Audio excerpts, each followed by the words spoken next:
my name is Nompumelelo Maisela from Escort, from a farm town called Escort in Ndandaba.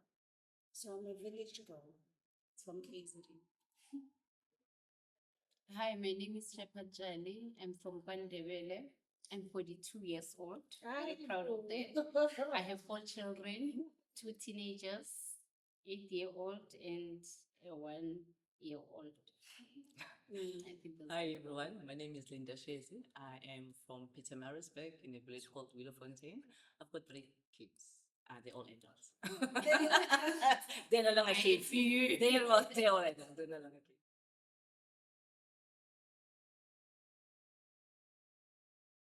Oh, no. I think yes and no.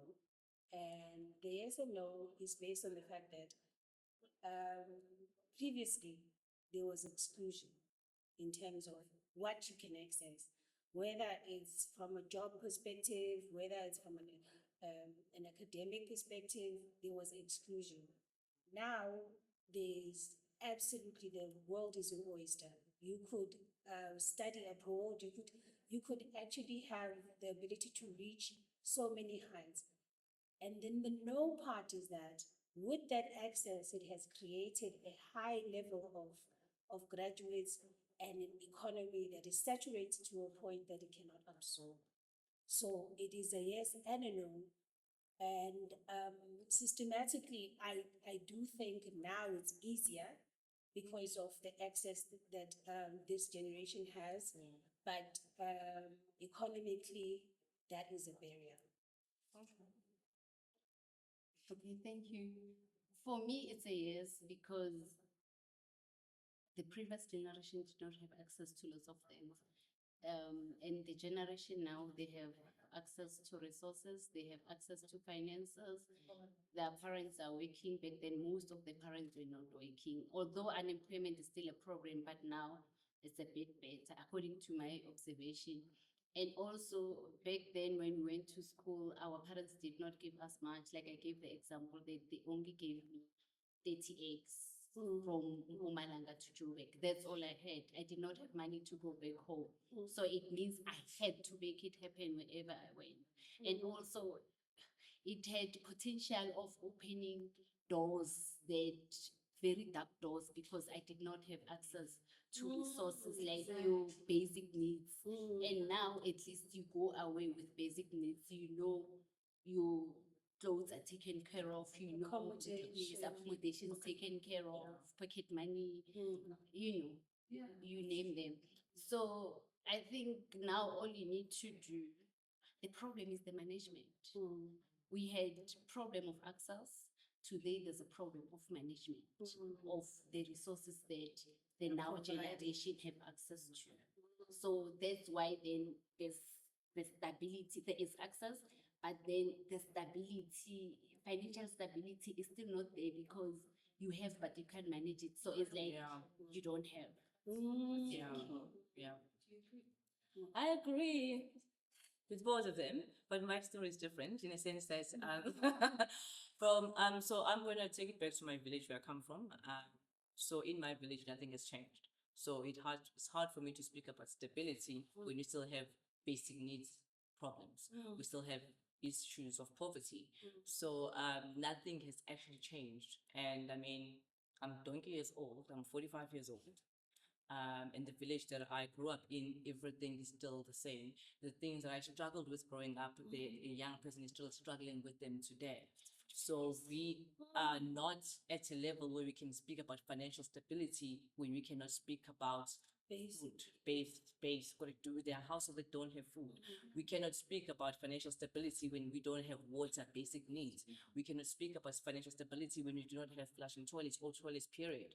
So there's still levels to it that we still need to hop before we even get to financial stability. And even when we get there, we need to dissect. You go say, what is financial stability? Because the financial stability to you is different from financial stability to me. So financial stability looks different depending on where you are as an individual. So it's not a blanket thing, because financial stability for somebody who is coming from my village, it's a different point. It's different. I've got financial stability if I can put food on my table. Yeah. That's financial stability because I can guarantee that. I've got financial stability if I can put shelter, make sure that my kids have clothes. But to you, that's just basic. Like some people, that's just basic. Somebody will say, I have financial stability if I have a car and live in a suburb. Somebody can, Any company. I mean, somebody can say financial stability if I own a company or I work in a job. Okay. So there's a bigger conversation. What is financial stability and how do we dissect that and the understanding that it is dependent on who the question is asked.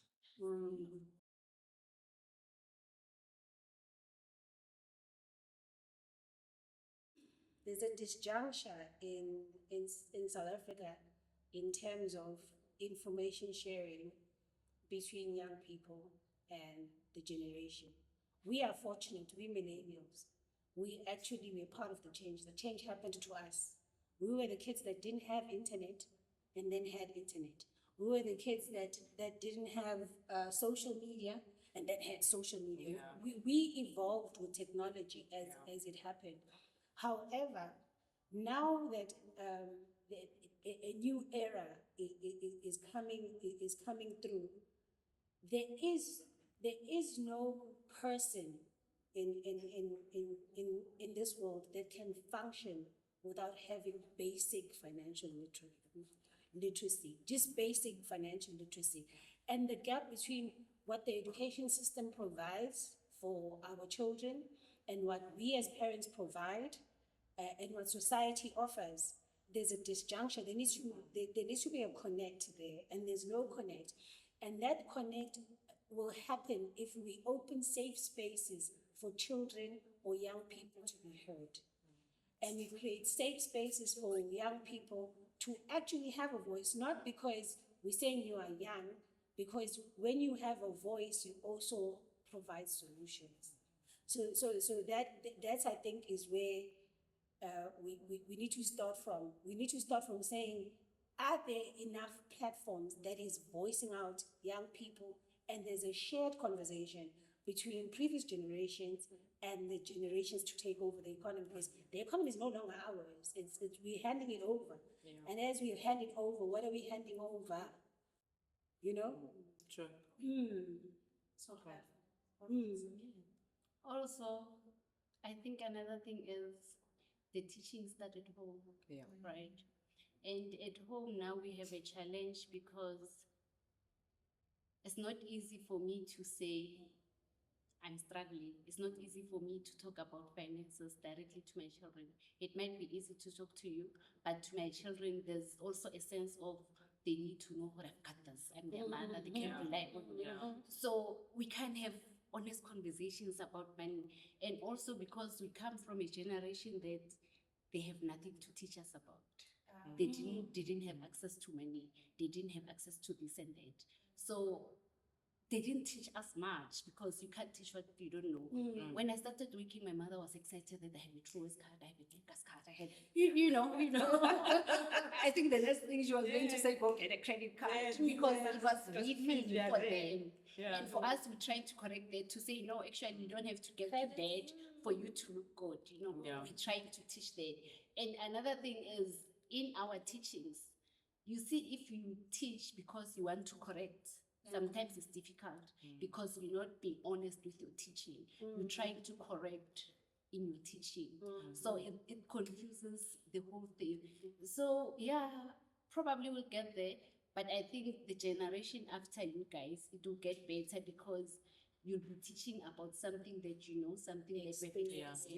And now we did not have something like that, We taught ourselves. We are the generation that started everything, the generation that got excited about waking, we can access t-shirts, we can. So for you, it's just out there. So yeah, probably to get better, I think. Yeah. 100%. Yeah, I fully agree. Actually, they've said it all. I also think that there's a stigma about money conversations in our community. And as soon as we can remove that stigma about money conversation, as a family, we should be able to say, here's my payslip, here are the house bills, this and this, and talk openly about it. But I don't think that we are there yet. And I think that by the time we start having conversation with our children about money, it's normally too late. Yeah. We need to start as they are young. They need to know, okay, if I did this, I earned this. So just the basic debit and credit, money coming in, money going out. They need to understand, because if you told money and then I spend it, yeah, pay. You know, I don't know. I don't know if you guys have ever experienced. Somebody, there's an uncle that came, and the uncle gave imali to umntwana wasewakunikeza yona mpumi. Usinosi uzoyifuna umnike every day. Phela uma uma ngiphethe as if the money ayipheli. 100 rand. So they need to understand, because this money iyafika, iyaphuma, and then that will also help them how to manage the money. But I think it really does start with just destigmatizing the money conversation within the household first before you go out there. Yeah.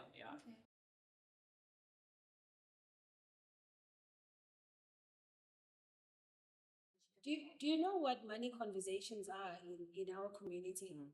Is how to bury someone. That's the only That's the money only conversation conversations we have. that Yeah. our mothers did it. We also do it. It's literally, how do we bury somebody? That is what the market offers for us. The market doesn't offer us prime investments. They don't offer us listings in the JSE. They offer us end of life. You know, and if we can then break that stereotype, as Linda is saying, we need to break that stereotype of saying, when do my children start managing their own finances? You cannot start them later than 11. If you start them later than 11, there's already bad habits. Just like Linda is saying, children think then they don't have an attachment to money as a commodity. They've got an attachment to money as a luxury. You understand? Because they see it now and then when kukhona umuntu ovakashayo, umuntu omupha imali, it's a birthday. So they don't have an attachment to money as a commodity that they know ukuthi mayingekho ayikho, mayikhona ikhona. So I think another thing, a parting shot from my side, is financial literacy. Like Ukhanisa was saying, that parents try to, teaching starts at home. Not every child has that access. Not every child has a Linda, a Khanisa, or Mpume as a mom. And hence these platforms are important, so that for where there's a gap, it takes a village. So this should be building a village to say to other children that don't have that type of enabling environment, these conversations should continue, so that we can be able to impart information and knowledge to other kids as well. Yeah. You know, also for me, access to information depends on the kind of information that you associate from wherever you associate. Because now, your generation, probably some of us, they associate financial literacy and I'm financially well-being. They associate it with inflation. And we also promote it. You say, yo, my baby, you must be like Auntie Mama. You see she's driving what. We don't know what this auntie doing. And also we must teach them more. It's not what you see, right? It's not what you can see with a naked eye, but it's about how you use your money. Yes. Your understanding of where do I get the money from? How do I let my money sustain me? Because your money must sustain you. It starts by your internship, being able to, that 6,000, being able to sustain until the next salary. And also this thing of, I was telling one of the interns to say, you must start saving. And I'm telling you because this is the conversation I never had with anyone. And once you are unable to start saving with the 6,000 rand, you won't save with the 6 million because it's not in your system.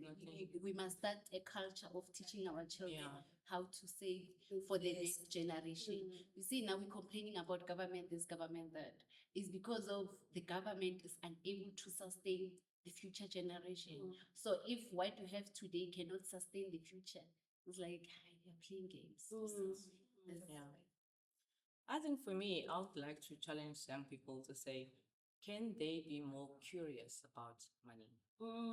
Be more curious about how to make money, ways to make money. Young people now have more access to different things than we had. Um, can young people not be satisfied ukuthi umama uzongipha imali, boyfriend uzongipha imali? Sit and think to yourself ukuthi, what can I do that can make me the money? And once I've made that money, what can I do to save the money? And then what have I spent? And just start having that relationship with money. And I think it starts with that. I think that and I think that's where most young people miss it. We didn't have that when we were growing up because there was no way, you couldn't be curious about what. But now you guys have social media, you guys can sell hair, you can sell nails, literally you guys sell everything that moves. So That is so true. they sell everything. I was just saying about where Exactly, right? So be curious, find out what is it that I can sell. I mean, look around the house. Look around the house and say, okay, what can I do around the house that can make me earn some money, that can, so that I can, so that what that does, it instills a culture for you to respect money because you're not expecting it to be given to you. You're expecting, you know that you need to work, you need to earn it. Look around, ask your mom, I know I've got this and this is my choice, but what can I do? I need to buy this. And in order for me to buy this, I need to save this much for this long. What can I do for you so that I can be able to earn this much for this many days in order to achieve that? And that's already financial planning for young people. Anyway, also to add to what she's saying, I think your generation's inability to have access to resources is disabling you. Because Tina, I had to fight for it. I had to fight for my first car, my first house, tertiary fees, and so you have it all. As a result, it's like you're being something. You can't think further than it's like There's no obstacles. what we have achieved. You see it as very close to the sky, like there's nothing else about that. In case of you saying, okay, I have this, I have access to this. So I need to maximize it so that then the next generation can, you see? Yeah.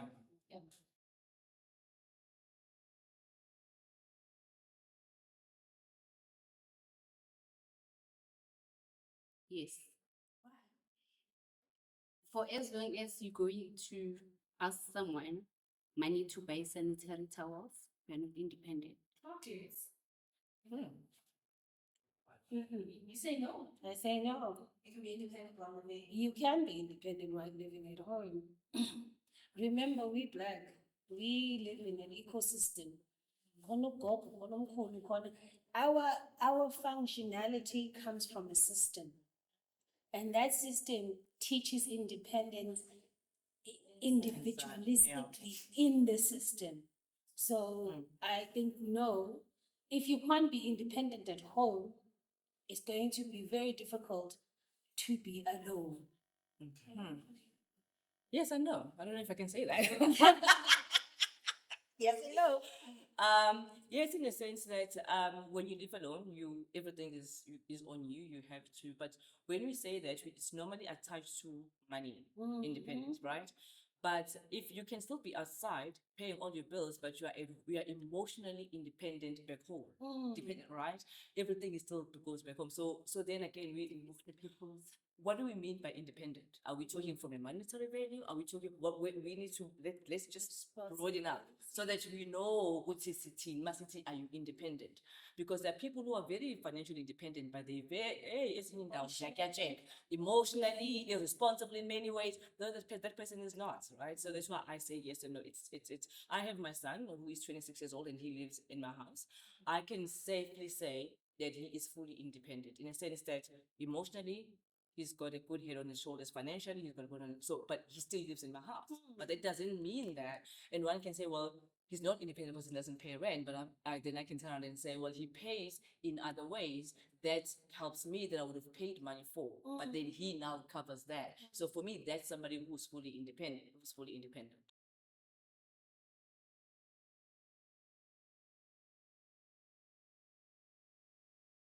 She moved with eggs. I love it. Drops like. It's he moved to there. Yes, yeah. Yes, and here we are. Yeah. So we, Yeah. I also know that before I got a bursary, mom gave me 200 rands to go Yeah. and register, and that's the money I left with, and I came back with a degree. You see, so no furniture, and also you can joke and say my first apartment, the cooler box was a couch. Yeah, right. Yeah, Those are lessons. Those are yeah, those are your university of life moments yeah, that no one can take from you. absolutely. And I think it just boils down to living within your means. Yep. Live within your means. At where you are, does your means allow you to fully finish your house? If yes, then happy days. If no, then don't. Live within your Stay means. at home. Stay at home until you that, or go and work, or buy second-hand stuff. You do what you're gonna do for you to live within your means and run away from the peer pressure. Life is not an Instagram. Hey, Life is real. It's it's not. not, it's no, it's here where we are. It's in your house.